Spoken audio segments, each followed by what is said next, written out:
Hi everyone, in this video I'm going to show you how to bold text in YouTube comment, right?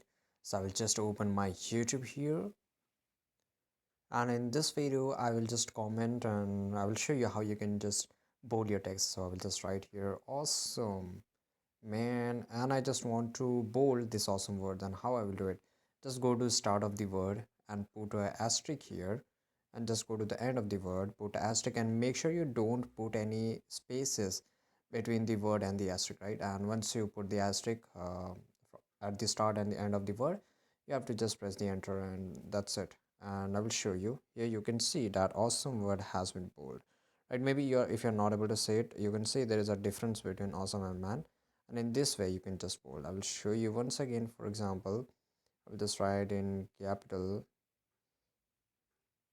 bold, and I will just write man, right? And I just want to bold this bold word, just put asterisk at the start and end, and I will show you.